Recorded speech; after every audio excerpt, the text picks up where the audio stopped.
Absolutely. Thanks for being here, everybody. Joe Collins with the Iowa Department of Education. This is our fourth webinar in a 5-part series in collaboration with the Next Generation Sector Partnerships team of national consultants. So I know we have Emily and Lynn. They've been on all of our webinars so far, and we're kind of getting to the end here. This one I know a lot of people are particularly excited about because this is something that seems to come up a lot about you know, how do we keep the energy alive? How do we keep this thing going? How do I keep my employers engaged? And sometimes part of that aspect is how do I prove value? And how do I measure the performance of the group so that I continue to add that value, knowing that our employers specifically have a value proposition? So do I direct my time and resources to this group? Do I see this as a viable solution to some of my workforce issues? Or do I spend my time and resources elsewhere to try to figure that out in some other solution or some other strategy? So I'm excited to hear what we have today, as well as your questions. I know we're going to spend a little bit of time at the end to try to kind of open it up to questions. I know that's a goal of our webinar next week as well, is to have plenty of time to cover a wide range of topics that have come up over the sessions that we maybe haven't had a lot of time to dig into. And we also have a special guest next week that I'll let Emily kind of run through, and Lynn a little bit later here. But like I said, you know, I appreciate you taking time out of your schedules. We do have the video number 3 from last week's session up now on the sectorpartnerships.educateiowa.gov site, as well as the Iowa Sector Connect YouTube channel. So I'll be sending the PowerPoint slides and a couple of other resources that were referenced here shortly. So stay tuned for more information on that. I also have a couple of other announcements I want to kind of roll out at the end of the session here, but I'm going to try to shut my mouth for a little bit and let Emily and Lynn do their thing. Thank you. Great, thank you, Joe. And welcome everyone. Thanks for being here this morning for the 4th in our series focused on next gen sector partnerships and this really distinct model for organizing businesses around a common set of priorities and really businesses stepping up and owning partnerships, but of course, not without the support of all of you and regional teams of workforce education and economic development partners from across the state. As Lynn and I introduce ourselves here, we would love to have you all introduce yourselves in the chat box. So please introduce yourselves in the chat box, including your name, the partnership that you work with, or partnerships that you would like to work with. We'd love to hear from you. Love to hear from you in the chat box. I am Emily Lesh, and I work as a part of the Next Gen Sector Partnership team nationally, and have done so for about the last 3 years. Prior to this, I worked on the ground in Colorado with the Colorado Workforce Development Council, and worked really carefully with to empower sector partnerships across the state of Colorado, and also at the state level. And there I had the pleasure of working really carefully with Lynn. So Lynn, I'll turn it to you to introduce yourself as well. So, good morning, everybody. My name is Lynn Vossler. I'm Director of Workforce Solutions for Front Range Community College in Colorado. We have 4 campuses, 30,000 students, and I help to convene the Northern Colorado Healthcare Sector Partnership and the NOCO Manufacturing Partnership in Colorado. Both of those are 6 years old and going strong. We're also working to develop a Boulder Broomfield Tech Sector Partnership, and I'm also helping in Wyoming to get some sector partnerships off the ground there.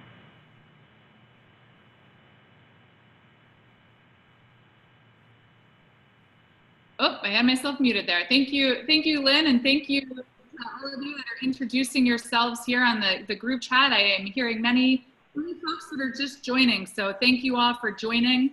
Today we will focus on sustainability. And so in order to really dive into sustainability, a strong sector partnership and a strong next gen sector partnership is really founded on having strong business ownership, along with commitment and coordinated support from partners across workforce, education, economic development, as well as other community partners in your regions.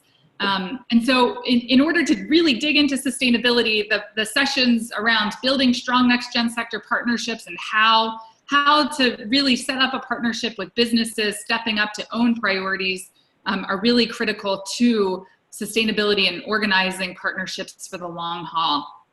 So today we'll revisit some questions from the end of last week that really do get to some issues of sustainability. We had some great questions at the end around how to really, the value to businesses to participating in next-gen sector partnerships, but also the value to community support partners, in particular when the programs that the partnerships may focus on don't align with your organization's goals. And so we'll start off with some revisiting questions from last week and some discussion. And then we're going to use small breakout sessions to spark some conversation and for you all to talk with one another across the state before we dig into some key elements to sustainability. So today we'll cover three really important pieces of sustainability, which is really focused on growing business ownership, increasing community partner support, and making a shared commitment to sustainability. And then we'll wrap it up with some examples around tracking success and continuing to evolve your partnerships over time. And Joe will wrap it up with some important announcements at the end of the session here. So with that, I want to dive in around some of these questions that we left off around last week. And thanks to those that are continuing to join here. I'm seeing and hearing some more folks join. So please do use the chat box to introduce yourselves. But picking off on where we left off last week, we left off on some questions around the value proposition for businesses as well as community partners. And really this somewhat of a conundrum of why would community partners want to get involved in a partnership that might not directly relate to their organization's overall mission. And so in order to answer these questions and to think through them a bit more, I am going to show a quick video here. So I'm going to stop sharing this and share a video that will help get to some of these questions and more, and use this video to really spark some conversation among all of you in small group discussions around what you see the value proposition as for businesses and community partners, and really specifically asking you in small group discussions to talk about what your pitch would be to business partners as well as to other community partners. So be prepared for that as you're watching the video here. Excuse the movement here on the screen. And so we're going to watch this. We'll watch this video now. Do you all see Paul in full screen?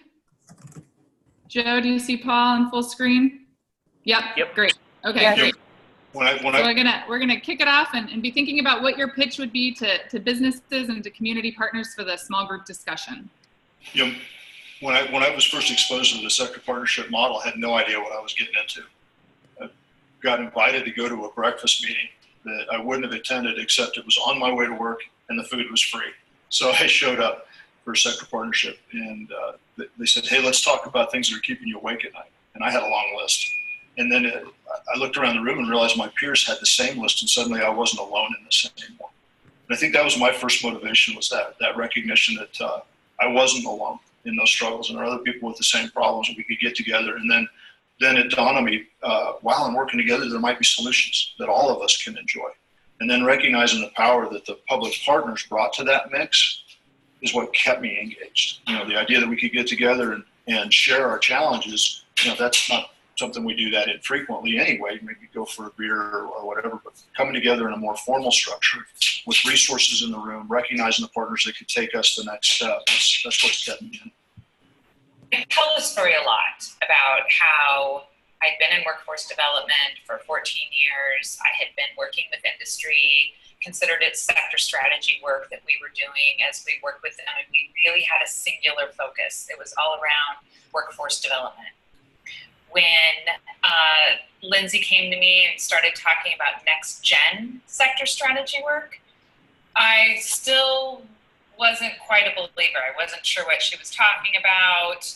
But when she said, I want you to invite all of your economic development individuals in your community who work on these problems, whether they work with you on those problems or not, but invite them. Let's bring them all together.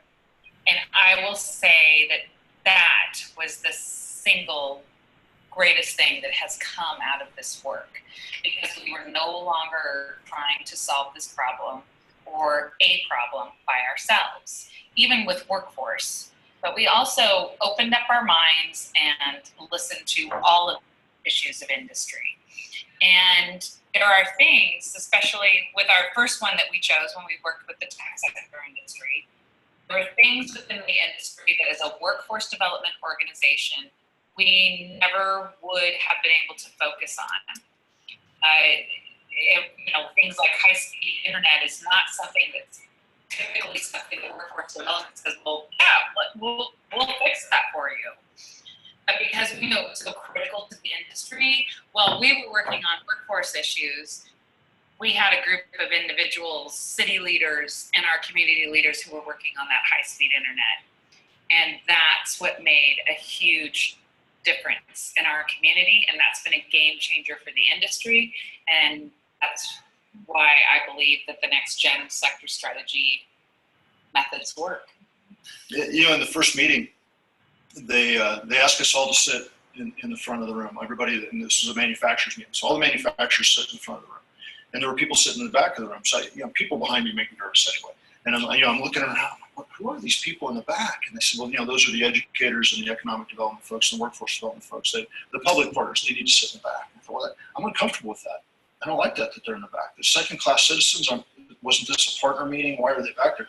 And I actually had to go. I didn't get it in the first meeting. I didn't get it in the second meeting. I didn't get it for about a year, I think, of meetings before I realized this is not an effort to make those people go to the back of the room. It was an effort to make us come to the front of the room.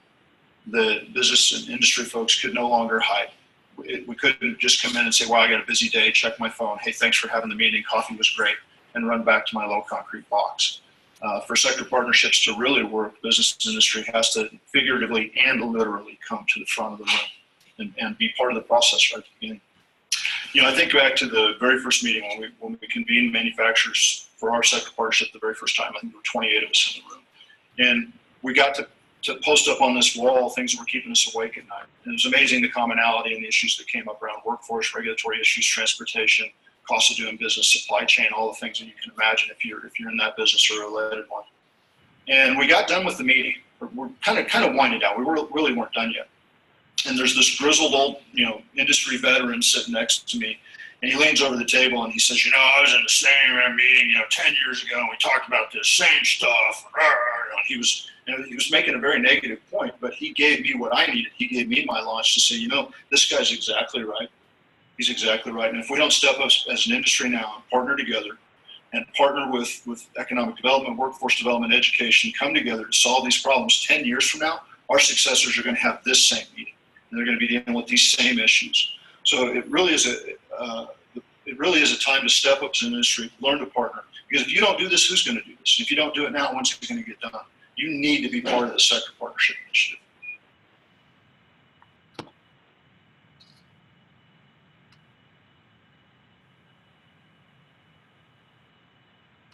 Excellent. So I would love to now have each of you introduce yourselves using, and excuse me as I'm... When I was first exposed to the sector partnership model, I had no idea what I was getting into. The repeat here. So I would love to have you all... I am going to stop the share. Okay, there we go. Thank you for your patience there.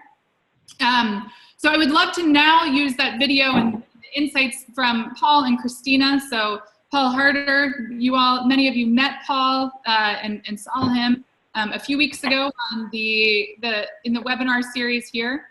And and Christina Payne, who is the Workforce Board Director from Lane County, Oregon, talk about their perspective on the value that Next Gen partnerships have brought them and their communities. So I would love to use this and questions that this prompts and ideas or ahas that this prompts for you in the introductions, and would love to have you all, we're going to have you all break up into the small breakout rooms and introduce yourselves. So if you could first introduce your name, who you're with, and any partnership that you're a part of, that would be great. And then talk about some of the key takeaways from that video. What ideas does that give you around how you would pitch a Next Gen partnership to business leaders or to community partners?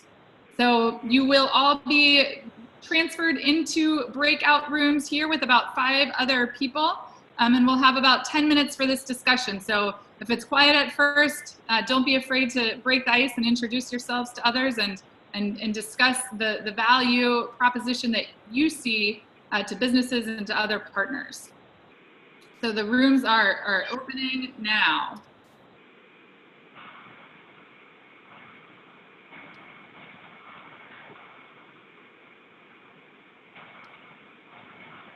Okay, so there's several of us in this room. I'm going to join another room, but Amy, Sam, Lynn, it looks like you're in one breakout room here, and I'll let you all get the conversation started and introduce yourselves.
Okay, welcome back to the main session here. I'm looking forward to hearing what stood out to you as the value to businesses and to partners of participating in next-gen partnerships.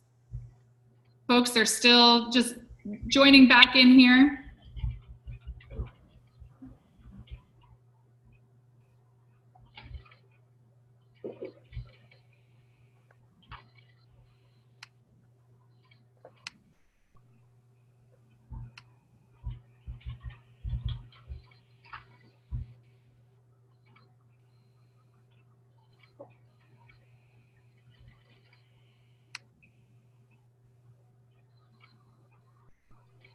Welcome back to the main session here.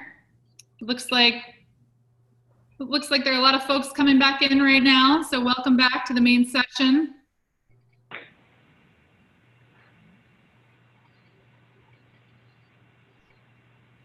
All right, it looks like we have most of everyone, if not everyone back here. So I'd love to just spend a few minutes hearing from you all from the breakout sessions. I was able to pop into a few different ones, and there were some great reflections and conversations going on around the value to both business leaders in participating and also to community partners. So would love to hear from all of you on some of the big ahas or things that stood out to you. There's someone that wants to be the brave person to share what stood out as the value to business leaders and to community partners, in particular from the videos from Paul and Christina Payne.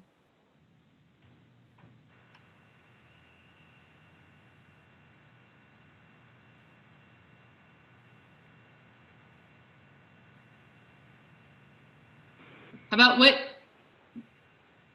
as you're out there working to grow your team of community partners across workforce, education, economic development, to tackle and to work with business leaders together and to create that single table, what are some of the selling points?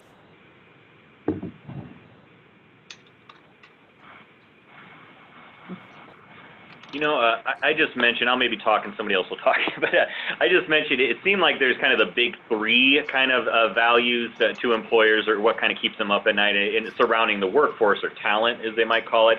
It's that attraction, so how do I get more people to my industry or my area of the state? Development, so how do I train them once they're here, or my current workforce, my current student population? And then sometimes one that's kind of hidden a little bit is the retention, so how do I keep them? Which is very, very expensive for employers, that attrition and that turnover, just kind of churning through people, and having conversations surrounding kind of those three areas, or when I'm thinking about, when I'm talking to employers, is this checking those boxes? It doesn't necessarily have to check all three, but I know that's kind of the big value proposition is surrounding workforce. How do I get more people? How do I train more people? And how do I keep them? Mm-hmm. Yep, and those are certainly three great examples that I see many partnerships across the country tackling, and these partnerships can be the form for tackling those issues. I do find oftentimes that the value of these partnerships up front and what really attracts business leaders to participate either initially in a partnership, whether it's a partnership that's been around for several years or you're just working on getting one going, is the fact that these partnerships focus on the issues that matter most to them as business leaders. And so there's not a prescribed agenda coming in. And so that is really an area that for business leaders to have this forum for working together with other like-minded business leaders from their industry is a big value.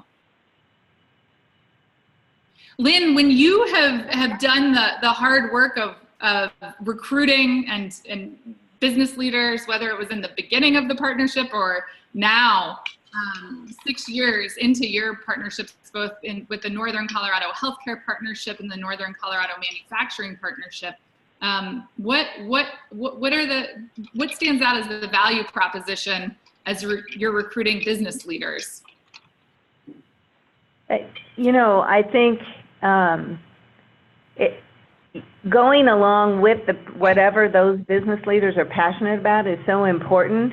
For example, Paul was one that really focused on the supply chain and the other manufacturers and understanding how other manufacturers were handling their process improvement. And he was all about getting groups together to go visit other manufacturers and the no-com supply chain event. And so he took that on.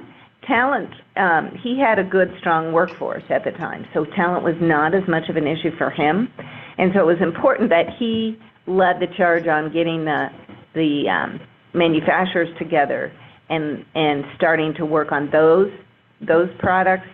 And then we had others, and usually it was the bigger ones who really were starting to struggle to get enough folks in their workforce, and they were the ones that really focused on the talent committee that started doing doing high school tours in various manufacturers, and then holding the parents' night that brought 300 parents and students in to a large manufacturer to talk about career opportunities.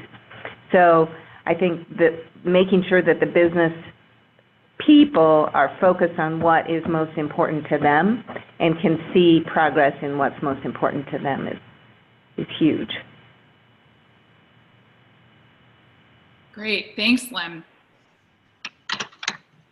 I also love Paul's quote in one of the breakout rooms. Someone mentioned this, where he talks about just the call to action and the urgency to tackling some of these issues. And so when that example he gives of turning to one of the gentlemen who said, I was in this meeting, the same type of meeting 10 years ago, and things are still the same. And so the real call to action that, well, if we as business leaders are going to tackle this and if we're going to see changes in 10 years, then we need to be a part of the solution. And so the Next Gen Sector Partnership model provides a real form for business leaders to step up and be a part of that solution.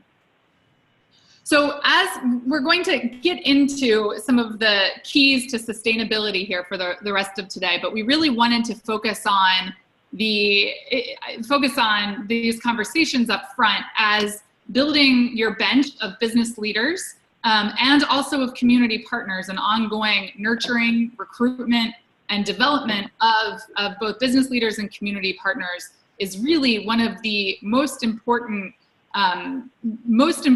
keys to sustainability, and something that is ongoing. And so it's something that we've talked about throughout the webinar series, as it is important to launching a partnership and getting a partnership off the ground. But it's also these elements of it are critical to the long-term sustainability.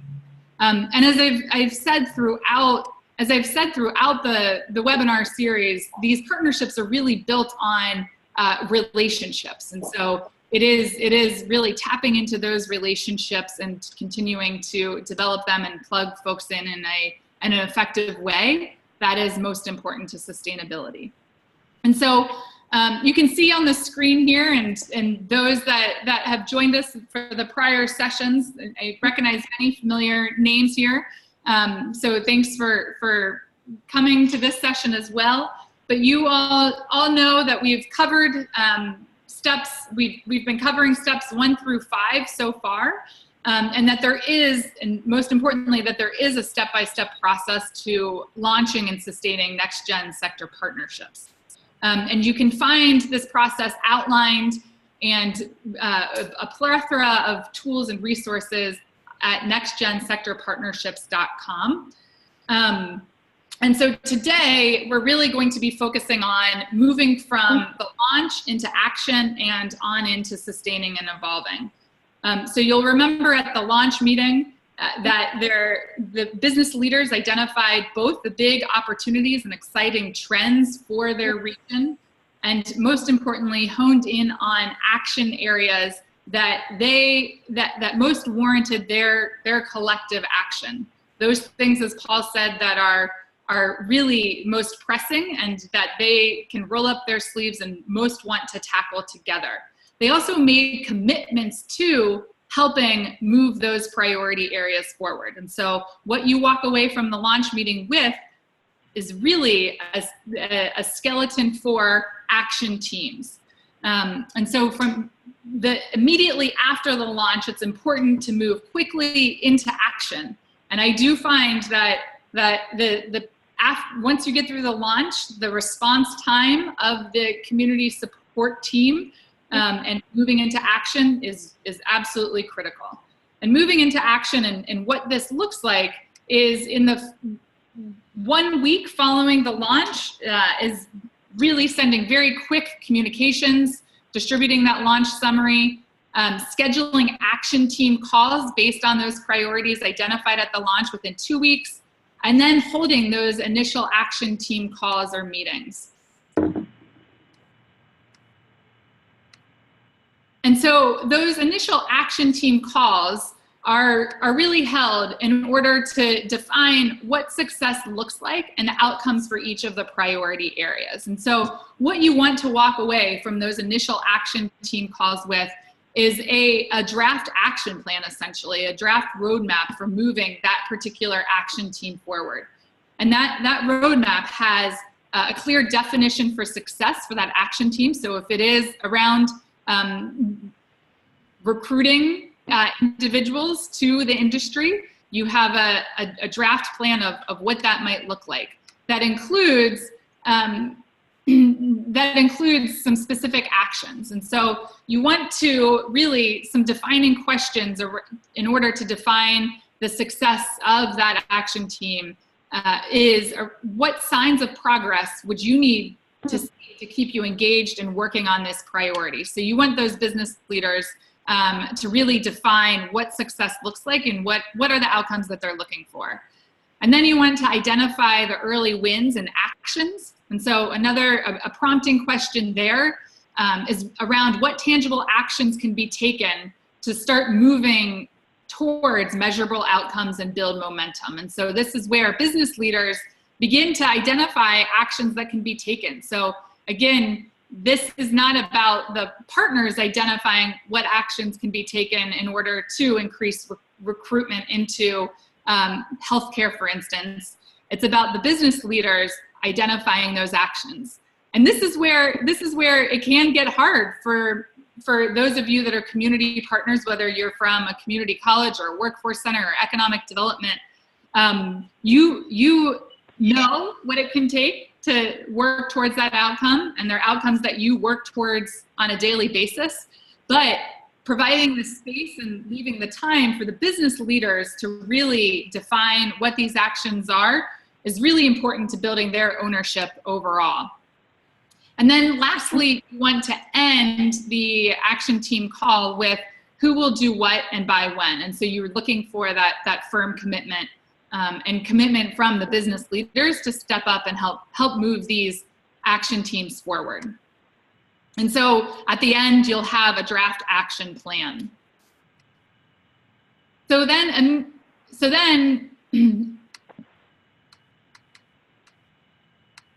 you need to circulate that draft action plan.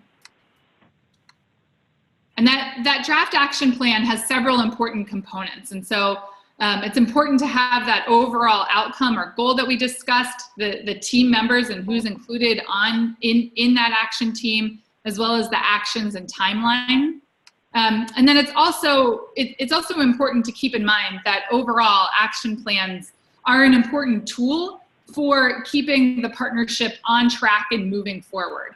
It's also a communication tool to keep all the partners, both the business partners and community partners, up to speed on what's happening and what you're working towards. It also can be an important way to engage partners, community partners in the various action teams. And it also provides you with a real grounding place to take stock and adjust where you're going and adjust for the partnership to adjust where they're going as needed. And Lynn, I'd love to just pause here. And I know we've talked about action plans resulting from the first meeting and that first round of action team calls.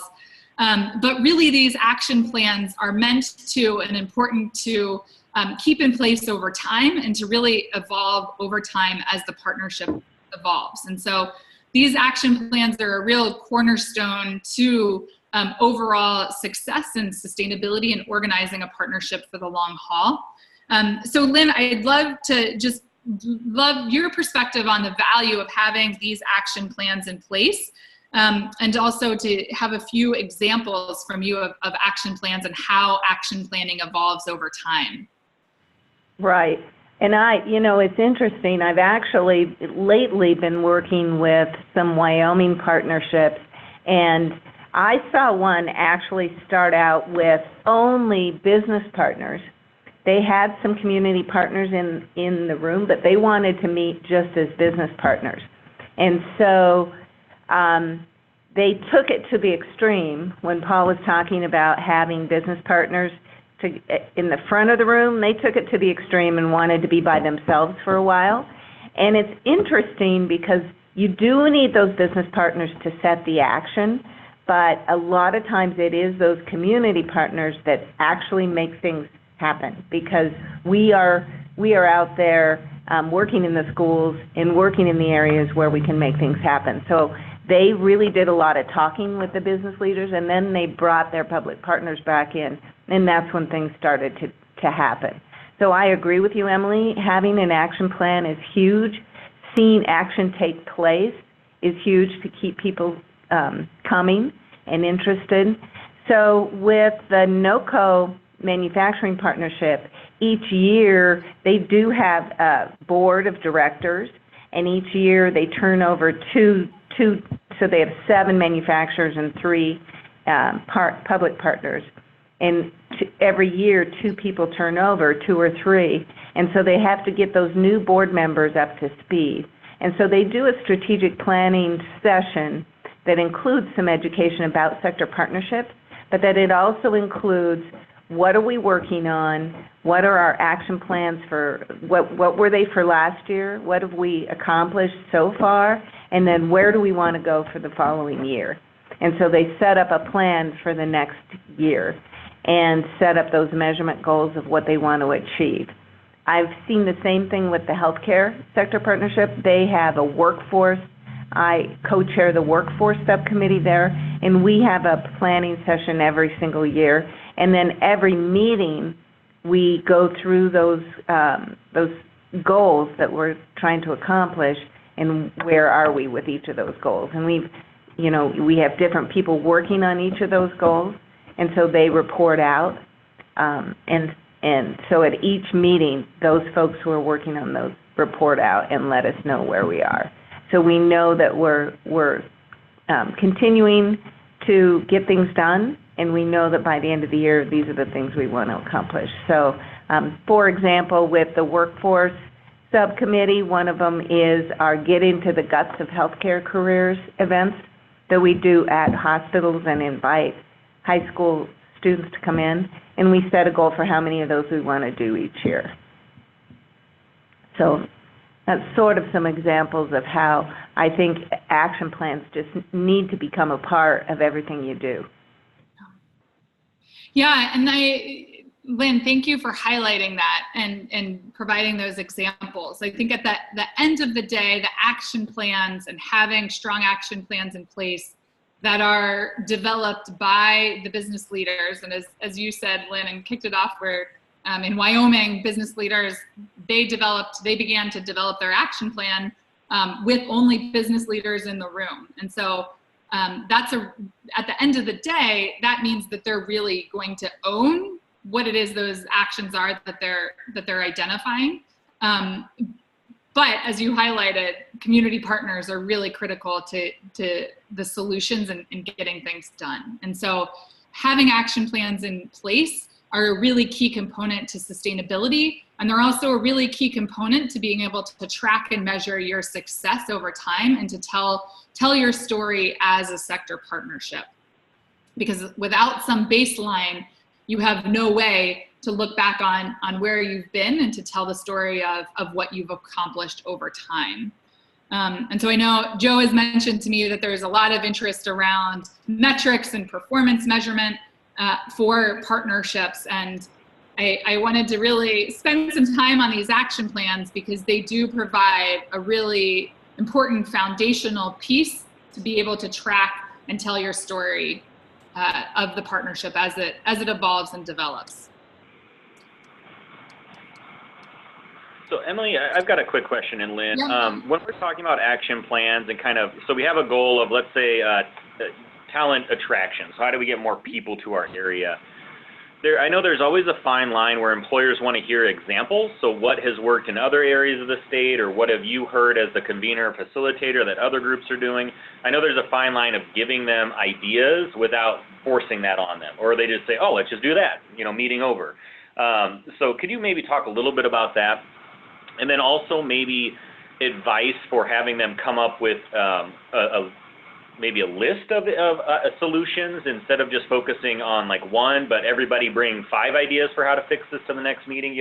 What do you recommend other ideas for how to open up that conversation and get them to kind of do their own research or their own brainstorming as a group? Yeah. Great questions, Joe. So, and Lynn, I'll be curious to hear your responses as well here. But what I find works really well, so I will say that early on, and we'll just continue using this example of recruiting people to the industry and attracting people and to a particular industry, whether it's healthcare or IT or manufacturing, and increasing awareness about the industry.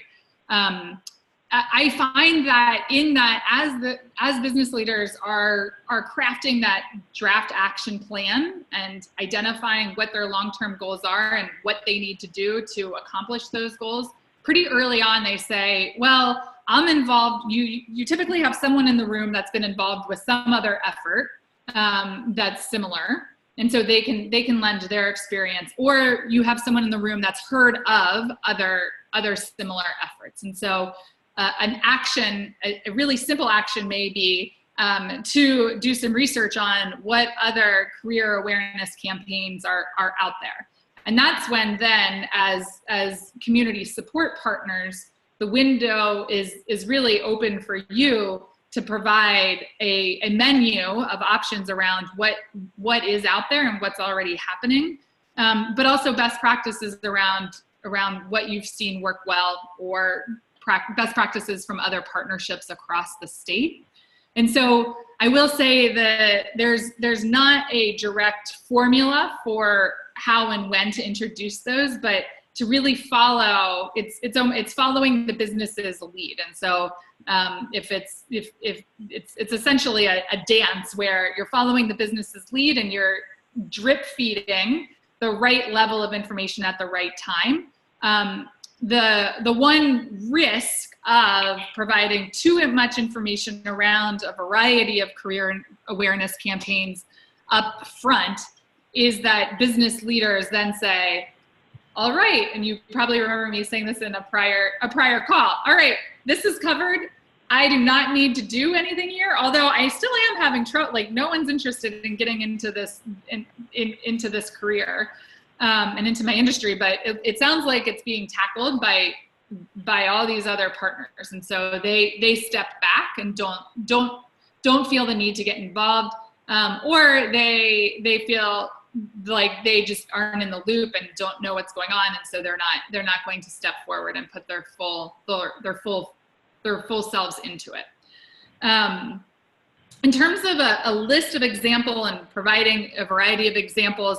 I do find that can be helpful, but again, it's based on where the business leaders are and what they've articulated. And so typically I do find that partnerships are focusing on, and action teams are focusing on a variety of goals concurrently. And so it's not just one, there isn't just one big goal, but there are several smaller activities that are happening in order to meet that big vision.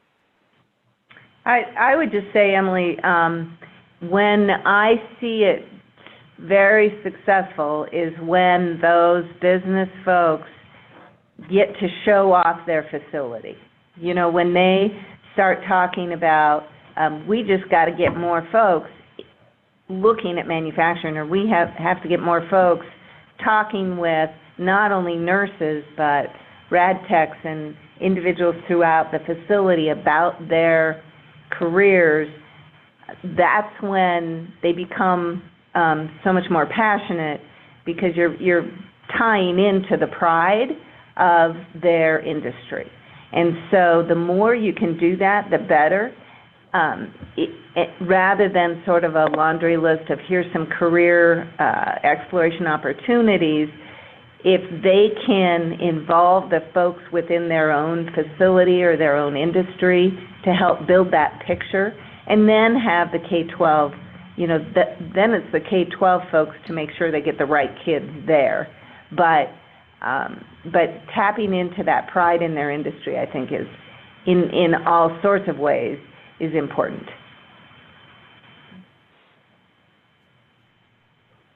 Thanks for that example, Lynn. And then one thing that gets to this, and just to keep the conversation moving forward, so whether you are just out of a launch and have had the first, I'm getting some feedback, so I'll ask participants to mute themselves here, thanks. Whether you're just out of the launch and have just held that first set of action team calls, or you launched several years ago and you're working on updating your action team, the right cadence for convening as a full partnership seems to be about quarterly. That seems to be about when partnerships come back together. And really importantly, between that first meeting and the second meeting, if you're launching or relaunching, coming back together within 60 to 90 days, so a little closer than a quarter, can be really helpful. Then we get into, once you've launched and you have a draft action plan in place, and no matter where you are in the partnership building, if you've been around for a while or just launched, then you get into sustaining and evolving. And sustaining and evolving is really about making sure that businesses stay in the driver's seat, and you do that by continually growing the breadth and depth of business ownership, by continuing to increase the breadth and depth of public partner or community partner support as well. And then finally, staying on the same page as community partners and as businesses around the shared commitment to organizing the partnership for the long haul, and really having some clear agreements in place around how to keep the partnership moving forward. So first, we'll hit on this growing the breadth and depth of business ownership. So some ideas here around how to just grow the number of businesses that are participating in your partnership. No matter what stage you're in, we find that this is a priority for all partnerships across the country, whether you launched 6 years ago or whether you launched 6 months ago. And so these are some ideas around and important ways that you can tackle growing businesses that are involved. So things like making specific ask, and Lynn, you mentioned this, making the one-on-one ask of business leaders, and making sure they understand what their roles are. You can also hold really specific recruiting events to attract new business leaders to the partnership. Thinking about other boards that either you serve on, and encouraging business leaders to think about other boards that they serve on, where they have relationships with other board members from that industry, or people that know them. So thinking about individuals that are engaged in other boards.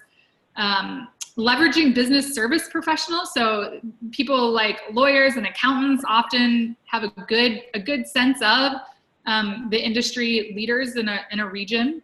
So tapping them to help recruit to these partnerships. Sourcing from the supply chain. So thinking about, in particular in manufacturing and those that are up and downstream the supply chain. And also leveraging relationships from other industries. And so growing the breadth of business ownership really takes all hands on deck, and it takes constant nurturing and commitment, and really thinking creatively about leveraging relationships. Lynn, I'd love to to hear from you about what stands out and what's worked well for you in Northern Colorado, or even from the partnerships you've worked with in Wyoming and other places. Right, and Yvonne from the Health Sector Partnership will talk about this, but I think really important to know that one thing we've done is never take anybody off the list. So if you get their name on your, you have their email on your list, continue to email them. People will come and they will go on and off, but the idea is to really build that knowledge around the sector partnership. We have about 1,200 names on our list for no co-manufacturing, and there's some public partners, there's some business professionals that want to be attached to the manufacturers, but keeping that list as long as possible, because the more people that know about the partnership, the better. We also hold events with the manufacturing that are just fun after-hours events, and those are fun B2Bs, those are fun because they're not specifically asking anybody to do anything. It's just kind of a get to know people, and we hold a lot of our meetings at manufacturers, which also adds credibility to the program. It adds pride again, and that's been very effective. So I think it's also at the end of every meeting, make sure and have enough time for that networking. Really, really important to build the relationships is to have the time for just chat after the meetings. Never underestimate the value of just having networking time and building those relationships. Yep. So at the same time, it's also important, at the same time as growing the number of businesses that are involved and continually engaging new businesses, it's also important to grow the depth of business ownership. And so really getting businesses to step up and to take that next level of ownership on. And so it's important to keep in mind that you're actively managing a complex network of business volunteers, as well as community partner volunteers, but in particular business volunteers. And so it's important as you're managing this network of business volunteers and also encouraging the business leaders to own and to manage this network of business volunteers, that it's important to keep businesses motivated. And there's no one better to motivate businesses than businesses themselves. And so this gets to the importance of having some early and key champions that are charismatic, that are passionate about their industry, that are passionate about working together, and that see the real value in this way of organizing and building a partnership. And so keeping those business leaders motivated is really important. It's also important to help expand and to nudge business leaders thinking around the different roles that they can play. So if they start off by stepping up and opening up their facility for a school tour, for instance, if we're back to this example of recruiting individuals to the industry and increasing awareness about the industry, it's always important to think about, well, what can that business leader be doing next, and to make really direct ask of them. So business leaders can play a variety of different roles based on their interest and based on their strengths. So thinking about them as advocates for the partnership overall, getting them plugged into helping recruit other businesses, helping them think through how they can step up and take a bigger leadership role around a particular action area or action team is really important. They also can play an important role just with the overall cohesiveness of the partnership and moving that forward.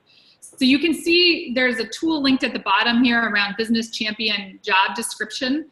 So you'll be able to access that in the slides that we send out and the recording that we send out afterwards. But that can give you some ideas around the various roles that business leaders can play, and essentially a menu of roles that business leaders play at different times.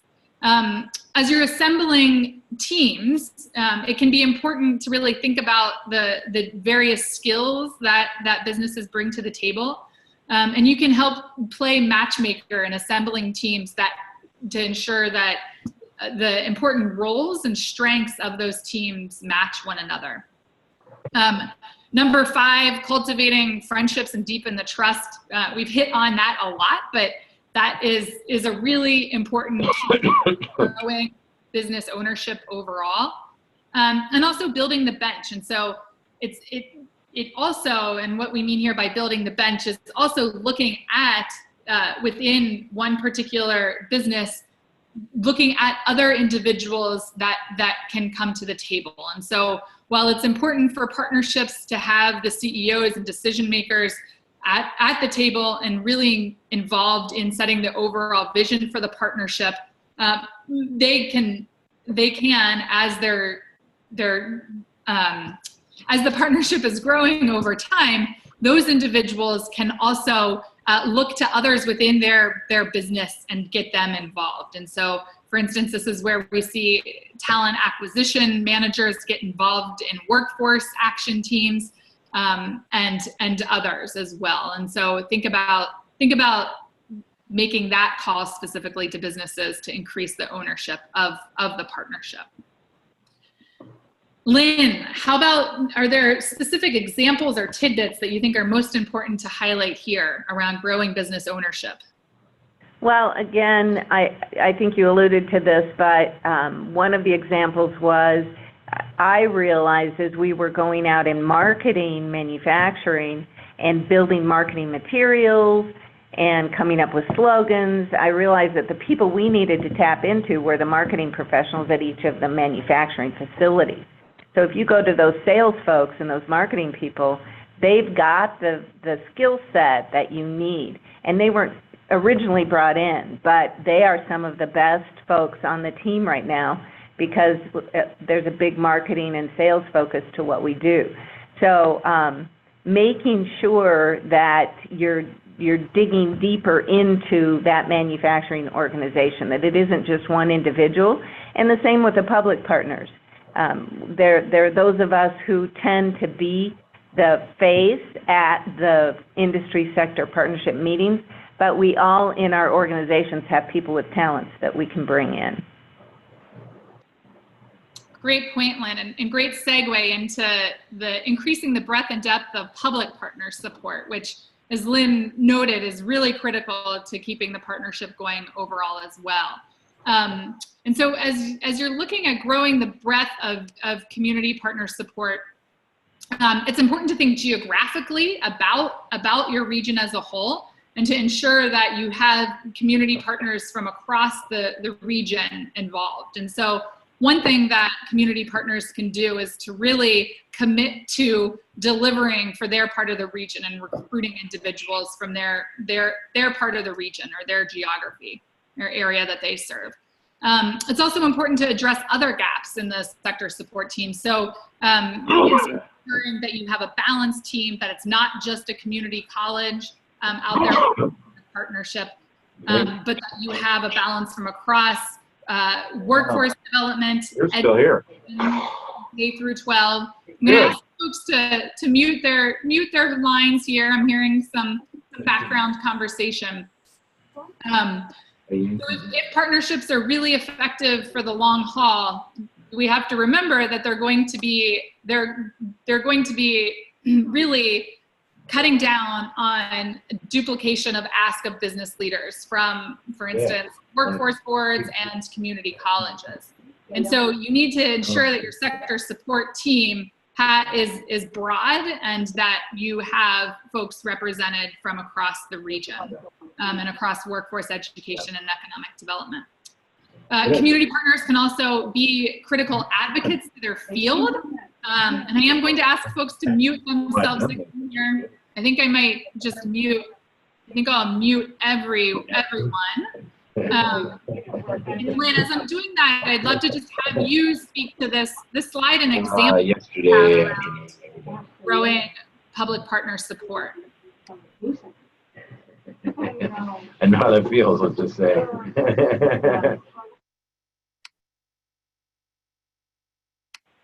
Okay, Lynn, I think we should be able to hear you. Can you hear me now? Yeah, I can. Okay, good. All right. So, yeah, Emily and I were discussing this morning, actually, that as you bring in your own partnership, and you, my president in my college is always asking, what is the worth of these partnerships back to our community college? And so it's important to look at how it impacts your partnership and your own organization. There isn't always a direct response back, but in the long run, those partnerships are going to help. We just opened our new Advanced Technology Center, and our enrollment at the community college for manufacturing is higher than any of the other enrollment at the college right now. It's what I'm saying is it's remaining steady while we're losing enrollment in other areas because the economy is good and we typically get lower enrollment at community colleges, but the manufacturing enrollment is staying steady. As well, we were able to, we needed additional dollars to get our Advanced Technology Center up and going, and we were able to raise about $1 million worth of funding to help that center. And a lot of that goes back to the partnership that we've been able to develop with our business partners and our community partners through the sector partnership. So again, you have to really look back and say, how is this helping your partnership? But then how is it a win-win to everyone?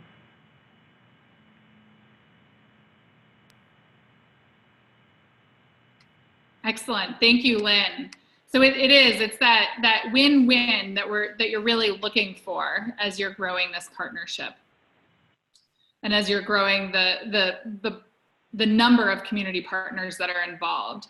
At the same time, it's important to continually grow the depth of community partner support, because it's not, Lynn Vossler at Front Range Community College can't do this work all by herself in supporting these partnerships.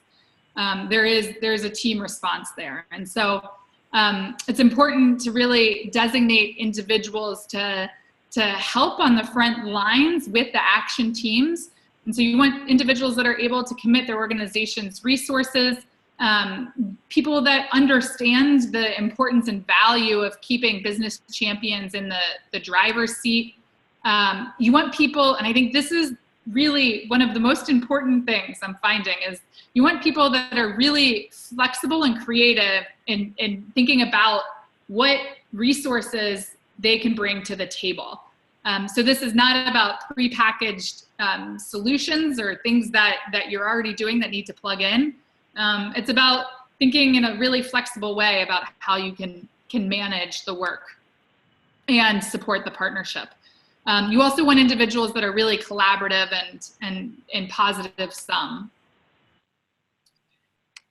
So you also, as we noted, diversifying the roles. As we talked about with business leaders, you can also diversify the roles that community partners play, and continuing to deepen the bench of community partners that are involved. So lastly here, I'm going to just lead in here to the shared commitment and agreement and organizing for the long haul. So it's really important to keep your partnership moving forward, that you have clearly defined as a community partner team and as a team of businesses how you're going to keep the partnership moving forward. So having an organizational home, thinking through staffing. These partnerships take work, and often staffing up front is done on a volunteer basis, and so there are folks that see staffing as a way to move their business forward and what they do every day forward. Down the road, there are many creative examples of how partnerships have leveraged and braided a variety of funding in order to fund staffing. But then also number 3 here, financial resources. And so this can be financial resources for particular programs or for other initiatives and overhead support for the partnership overall. So there are tools linked there. Lynn, I would love to just turn to you really quickly to hear some quick examples around how the Northern Colorado Manufacturing Partnership and also healthcare partnerships have organized themselves for the long haul related to staffing and financial resources. And I think these examples that Lynn will provide are also very different examples around how they've organized one another. And that's important to keep in mind that there's not a one-size-fits-all solution here. Right. So in our healthcare group, they actually have done fundraising with the individual organizations, so the hospitals and clinics, and asked them to give $5,000 a year. And that's each one of them. And that has helped to build our financial resources. The manufacturing one makes about $30,000 a year on that supply chain event, that NOCOM supply chain event, and those dollars go back to help run the sector partnership. Both of them have been able to tap into grants through the state and city grants. So most cities are focused on economic development. Most of them have some commitment towards specific industries. And so we've gone to those cities and also leveraged them against each other. So for example, Fort Collins stepped up and gave us grant funding, but we were able to go then to cities around the area and ask them to match those funds as well. So because we're able to have some funds, we have been able to hire a staff person. She actually is the same person who does the administrative work for both the healthcare and manufacturing.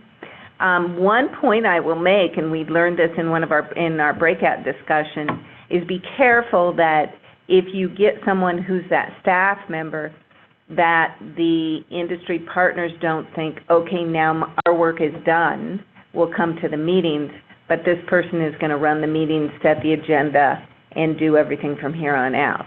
So it's really important that that staff person stay in the background, do the administrative work, but not run the meetings or set the agenda, that the industry folks still continue to do that. And ours is particularly great at that.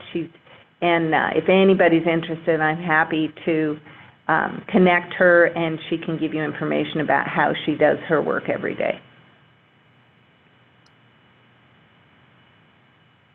Great, thank you, Lynn. And I see a question here from Joe around who generally handles the funds and also recommendations around becoming a nonprofit and the pros and cons of doing so. So I'll just quickly say that it really varies from partnership to partnership, and there are partnerships, many partnerships that have formed nonprofits with a more formal board of directors, which could also include some staffing. There also are examples where partnerships have formed, have joined with an existing organization, so whether that's a regional trade organization or a chamber of commerce. But it's important in that case, and what we've found there is that it's really important that the mission of the organization really formally adopt and understand the next gen sector partnership model, and that it's not just that they don't have to be a dues paying member for that particular organization, that the intent of the partnership still is front and center.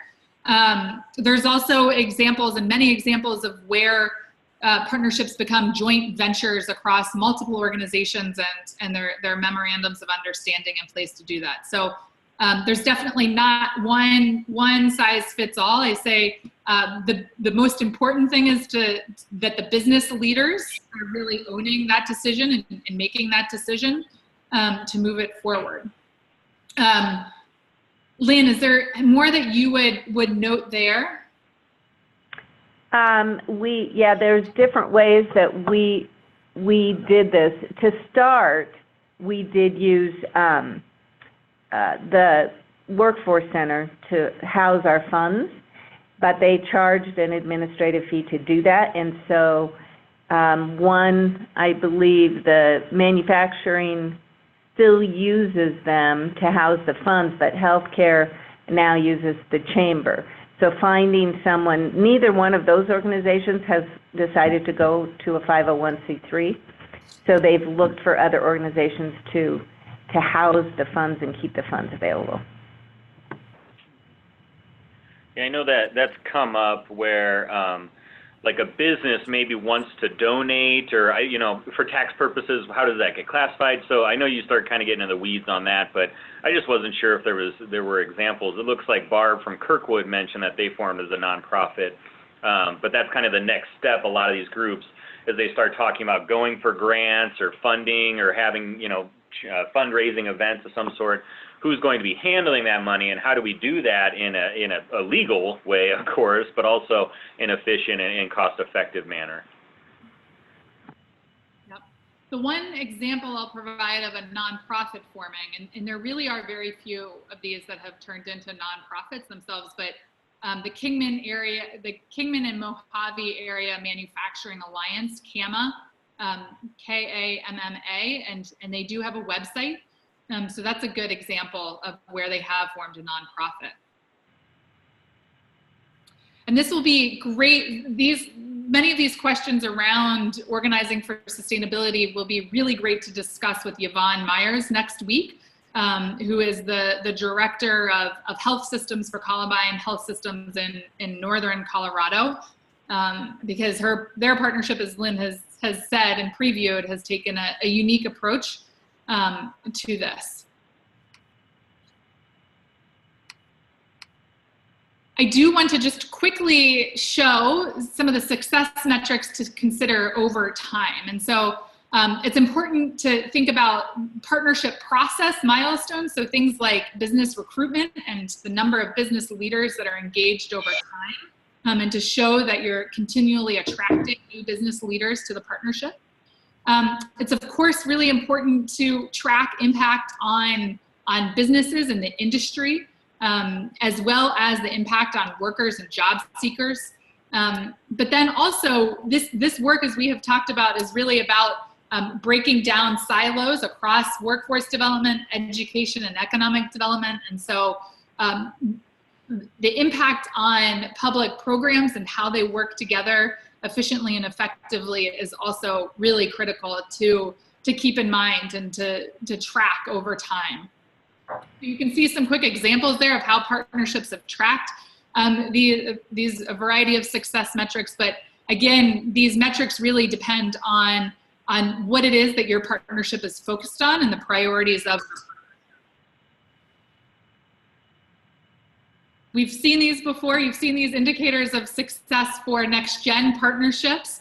And just want to remind you that these are the 6 indicators of next-gen partnerships. And so partnerships that are our next-gen partnerships are very distinct from traditional training partnerships and from other types of partnerships with industry. And so these 6 indicators are indicators of next-gen sector partnerships. With that, I'd love to just, I'd love for folks to use the group chat in case you do have any questions here in our last 10 minutes that we can get to for conversation. And Joe, would love to just turn it to you for your final announcements, and we can see if we have any other questions that come in here as well. Okay, yeah, great. Just a couple of things to bring up. Definitely make sure you join for the next session. Yvonne is awesome, and she's got a lot of energy, and so she's great to hear from. But a couple of quick announcements. As I mentioned on previous webinars, a lot of what we're doing at the state level to try to help support these community collaborative efforts through sector partnerships is in support of the Governor's Future Ready Iowa initiative, which is a statewide goal of having 70% of our workforce attaining education or training above high school, so post-secondary credentials by the year 2025 to meet the demand for our skilled workforce by that time. So it's talked about quite extensively within the plan to achieve that goal. I wanted to just quickly remind everyone that the Future Ready Iowa group is holding a series of business or an employer summits around the state beginning in September, I believe. So go to futurereadyoiowa.gov and sign up for those. Definitely tell your employers to sign up, particularly if you're currently involved in sector partnerships, so that they're at least at that conversation and can talk about some of the things that you're doing as a group and try to maybe even recruit some new members from those meetings. So I want to say there's 20 of them out there on futurereadyoiowa.gov to be able to sign up and register. As a community support partner, I recommend you do register, but I know they're being very targeted about it being for businesses by businesses. So keep that in mind. If you get kicked out of the list, just don't take it personally.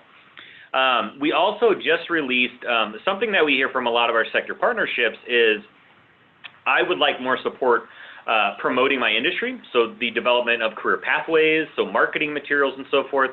So I know a number of you on the webinar have seen our career pathways we developed to support sector partnerships, and again, the Future Ready Iowa initiatives. So we have manufacturing, we have health science, we have energy, we have, to a lesser extent, IT. We're talking about revisiting them. But those are all available for download on our website at sectorpartnerships.educateiowa.gov, as well as the futurereadyoiowa.gov site. We're getting ready to release a building trades career pathways project. So I know a number of you work within the building trades or construction, so keep an eye out for that. We also have just kicked off one for the transportation, distribution, logistics world, that industry. So that is planned to release in December timeframe.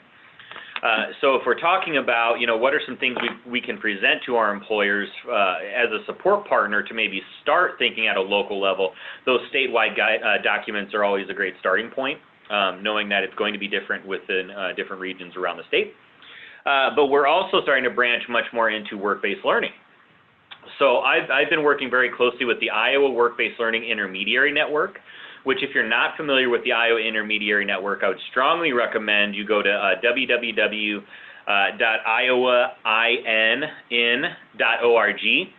And this is a group of dedicated and trained professionals around the state who their primary goal is to connect employers and educators. So they are well-versed in work-based learning and guidelines and restrictions and regulations, and they are the best first starting point within a community when you're trying to connect those two worlds of education and employers or business and industry, because they already have relationships built within your community. So if you go to that iowain.org, you can just type in your zip code and see who it is and then start that conversation. So great resource, but I've been working with them to develop a series of toolkits or guides that are industry specific to, again, try to help your local healthcare providers or your manufacturers or your construction and building trades better understand, specific to their industry, what are some guidelines, some recommendations, and more importantly, sometimes success stories. So you'll see tons and tons of examples and pictures of students throughout the state and employers around the state who are successfully doing work-based learning programs, and how do I replicate them much more easily and efficiently in my community. So take a look. We just released healthcare last week. I'm pushing really hard to have manufacturing done by October to correspond with Manufacturing Day and Manufacturing Month within the month of October, but we're going to see about that. I don't want to push it out too quickly. Those are kind of my big announcements. I want to turn it over. I saw a couple maybe chats coming up. I know we're almost out of time here, but happy to talk further about those efforts. But again, I'd strongly recommend you go to sectorpartnerships.educateiowa.gov to learn about those and a ton of other resources we have within the state of Iowa to try to help support you, much of which has been borrowed or refers back to the Next Gen Sector Partnership team that has just a ton of awesome free resources on their website as well. Thanks, Joe. No shortage of activity and things going on. I'd love to, in our last 5 minutes, I'd love to just hear from folks. I am going to unmute everyone and just would love to hear what questions folks have and things that are standing out from today as we discuss sustainability, and also just questions that you would like to hear from Yvonne around, or topics.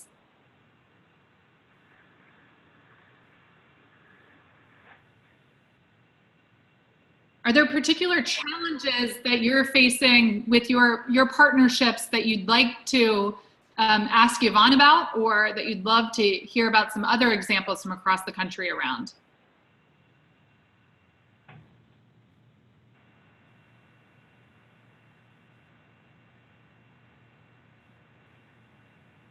Looks like everybody might still be muted. Oh, No, that's always a gamble, unmuting everybody at once, but yeah. For some reason, I'm also having.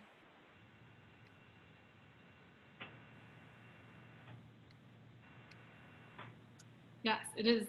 So I have unmuted everyone on my end, but I think folks have themselves muted here as well. Sure.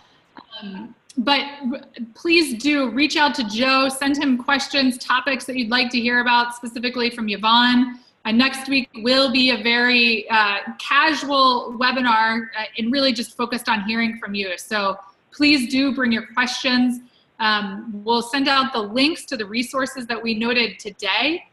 Joe will do that, as well as the recording. But it'd be great to just hear from you, the questions that you have, and as you're really grappling with this and thinking about the most efficient and best ways to move your partnerships forward and ensure that they're set up to have an impact for the long haul, and keep your community strong and vibrant. So I would love, Barbara, I love the examples, best practices on recruiting members. I think that's something that Yvonne, it'll be great to hear from her around. So do everyone please continuing to send questions and ideas. And we'll look forward to hearing from you and seeing you next week. Same time, different link that Joe will send out at 9 o'clock on next Wednesday. So thank you all. Joe, any final words? I don't think so. Thanks a lot, everyone. Take care, everyone. Thank you. Thanks, everyone.